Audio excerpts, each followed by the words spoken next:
Olá, este é o último vídeo dessa série de vídeos que nós estamos fazendo para esclarecer por que as colocações do Marcelo Bert sobre crítica textual elas não merecem prosperar. O Bert também esclarece que os manuscritos da família 35 têm aparatos litúrgicos, o que, segundo ele, seria uma evidência de uma padronização.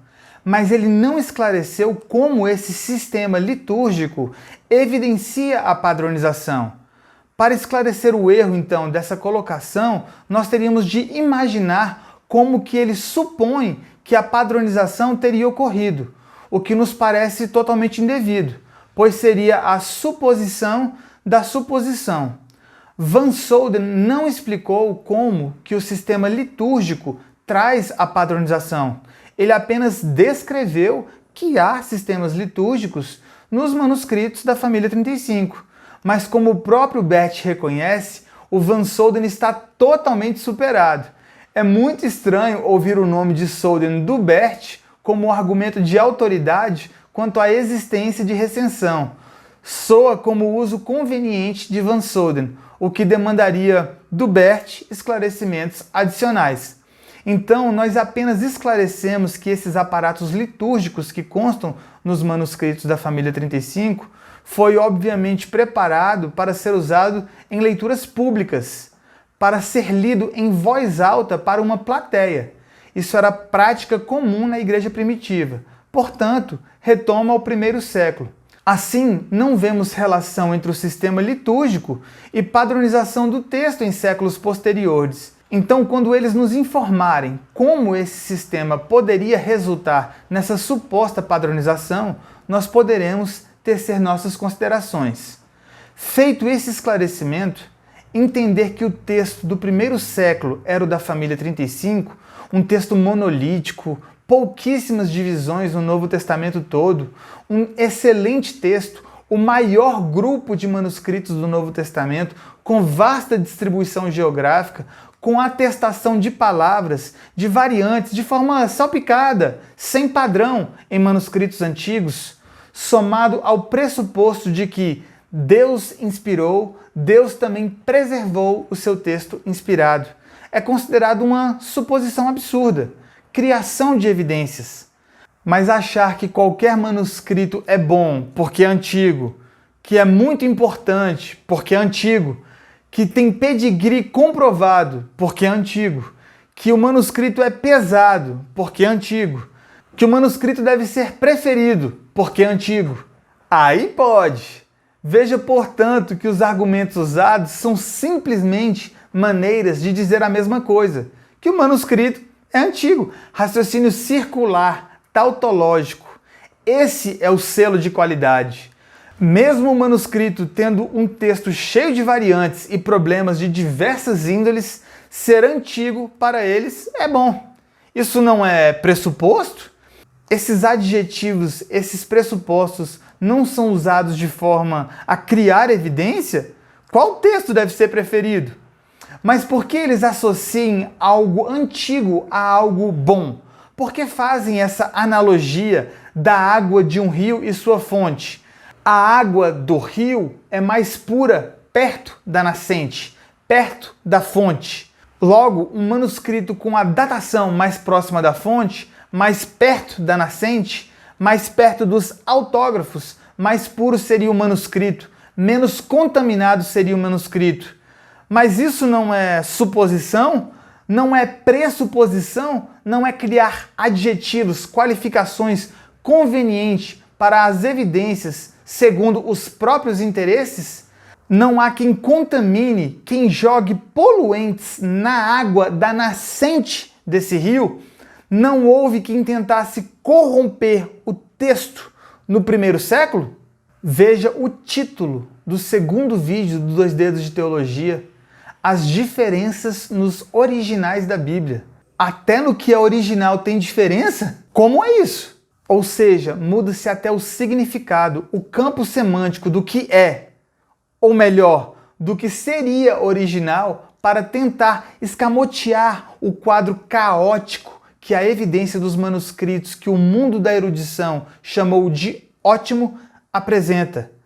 Para nós, parece óbvio que eles primeiro veem qual o texto está presente nos manuscritos mais antigos, nos manuscritos que eles mais gostam, decidem, escolhem qual texto supostamente seria o original, para somente depois tentar robustecer o argumento.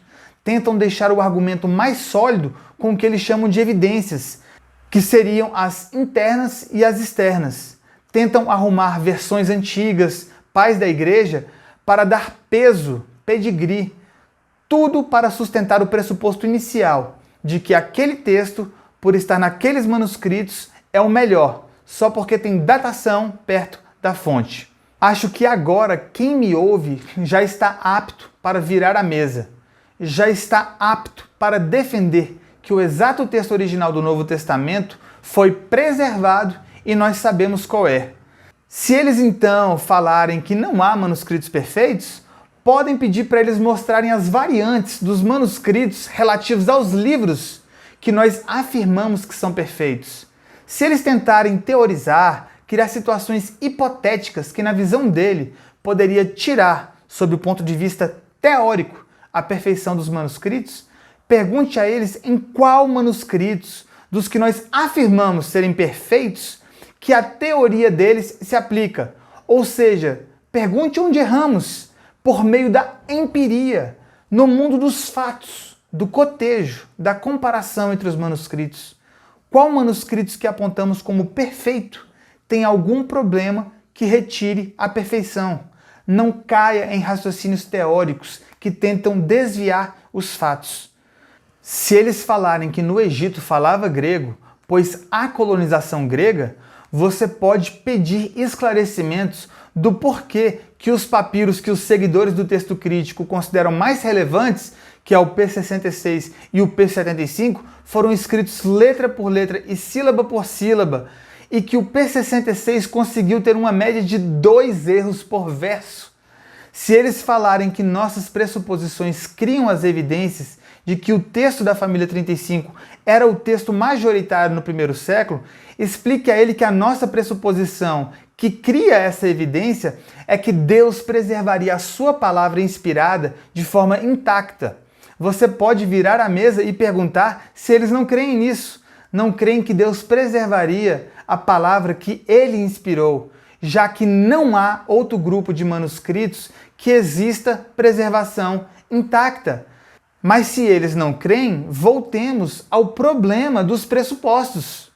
Se eles falarem que eles acreditam sim que os manuscritos gregos do Novo Testamento foram tratados como palavra de Deus desde o início, você pode perguntar por que os princípios usados para se tentar reconstruir o texto do Novo Testamento foram criados com base na análise de manuscritos seculares, como os de Homero. Ou seja, por que eles assumem que quem copiou coisa sagrada, os manuscritos do Novo Testamento, teria a mesma mentalidade que quem copiou Homero? Isso é tratar o texto como palavra de Deus? Se eles falarem que houve a recensão ou revisão do texto bizantino, pergunte quem fez, onde fez, quando fez essa revisão.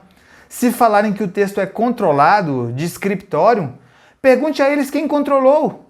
Queira saber quais evidências existem sobre isso. Se eles não souberem, saiba que ninguém mais sabe. Saiba que essa revisão, esse controle, nunca existiu. Se eles falarem que os manuscritos devem ser pesados, não contados, pergunte a eles quanto pesa um manuscrito. Queria saber a unidade de medida. É em gramas, em quilos, em toneladas? Ou será que é em litros ou centímetros? O Bert já foi para vários lugares do mundo com o Dr. Wallace.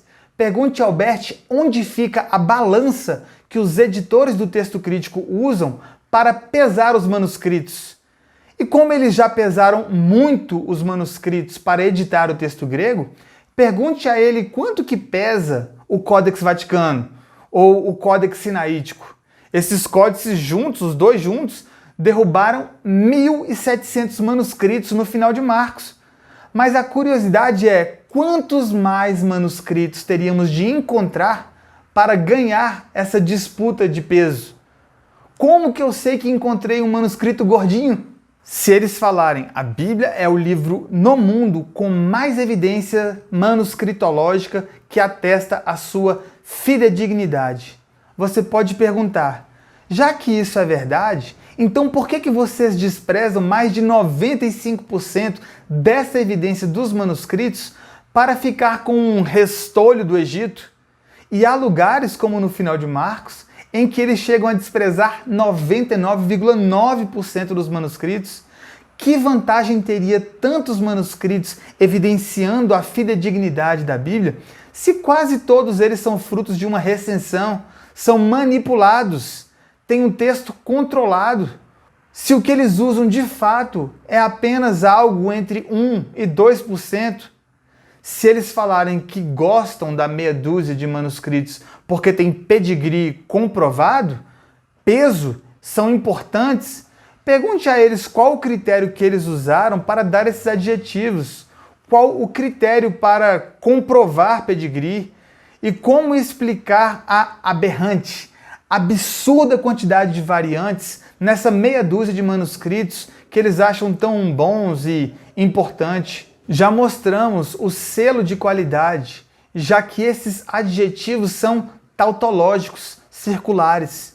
Todas as informações querem dizer simplesmente a mesma coisa. São manuscritos antigos. Se eles falarem que creem que o texto do Novo Testamento foi preservado, basta perguntar então qual o texto que foi preservado.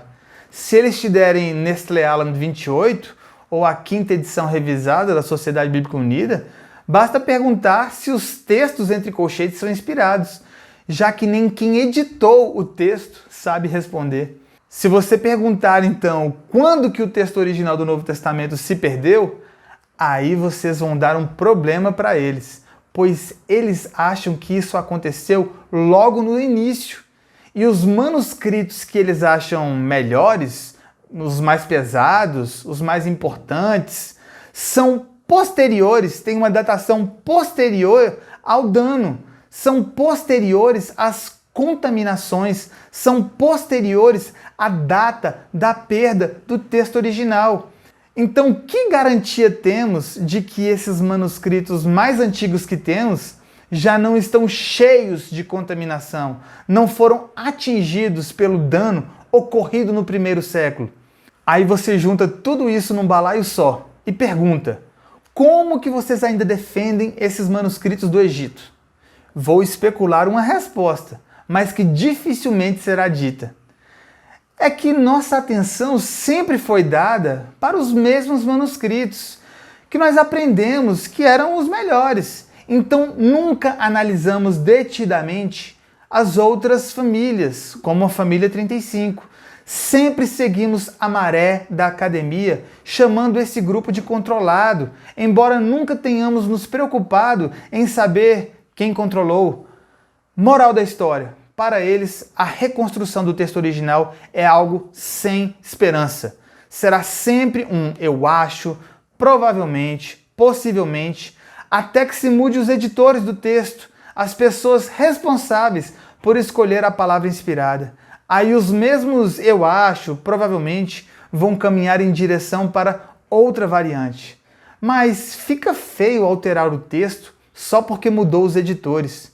Aí vão falar que as novas evidências nos mostram isso, mas sequer vão explicar que os antecessores dele estariam lamentando com essa nova decisão, mesmo diante das supostas evidências, já que, na realidade, não são novos fatos, novas evidências, mas sim novas ideias, novas mentalidades, nova mente de quem toma a decisão, de quem passou a deter a caneta para dar a ordem.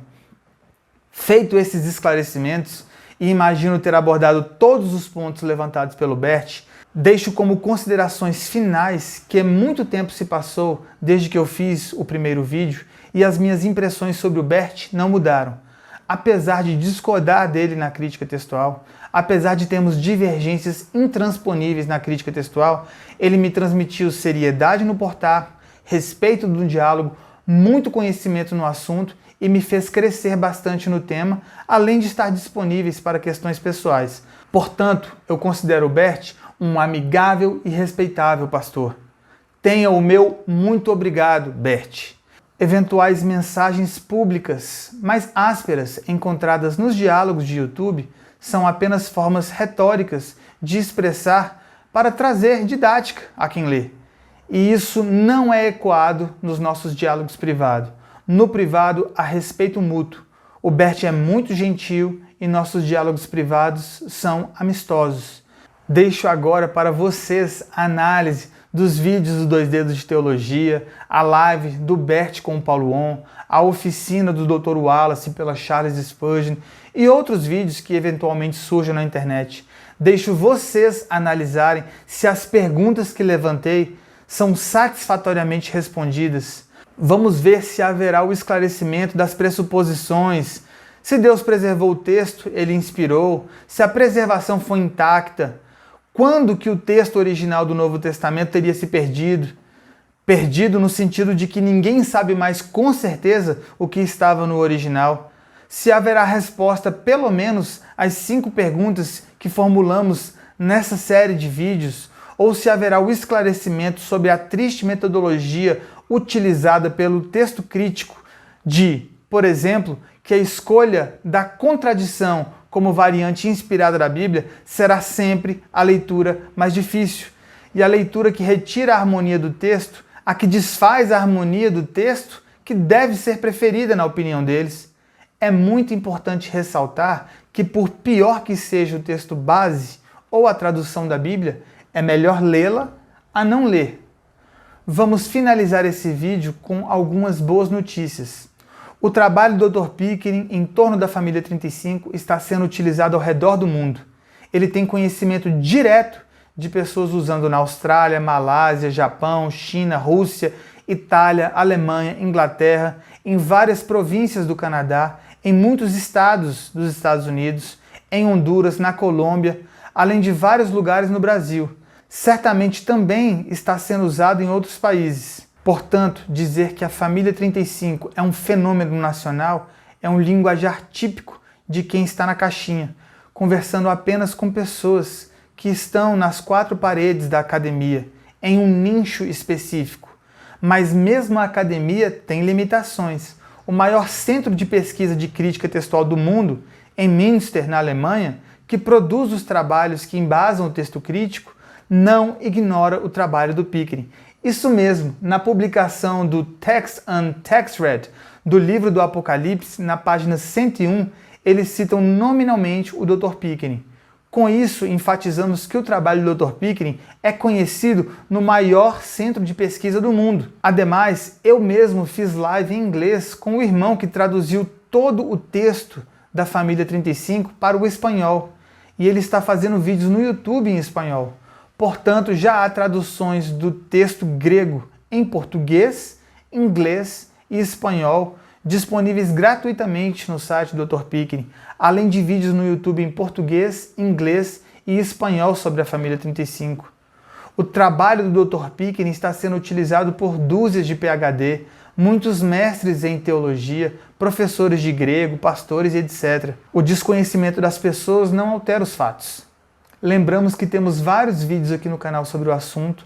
Todo o trabalho do Dr. Pickering pode ser obtido gratuitamente. Basta fazer o download no site. Não estamos nisso por dinheiro. Aliás, até o momento estou longe de recuperar o valor que investi do meu próprio bolso para o projeto ter início. Mas se você deseja um material de qualidade, de capa dura, saiba que o texto grego da família 35 com essas características já está sendo comercializado no Brasil. Ou seja, não é mais necessário importar dos Estados Unidos na qualidade da impressão sob demanda, do print on demand. Se quiser comprar mais barato, entre em contato diretamente comigo. As informações estão na descrição do vídeo. Também relembro que temos um livro com o linguajar acessível, chamado Família 35, Texto Original do Novo Testamento, Exposição de Evidências. Nesse livro, buscamos demonstrar que Deus preservou o seu texto e nós sabemos qual é. Eu vendo esses 2 livros mais baratos. Os dados estão na descrição. Obrigado e até o próximo vídeo.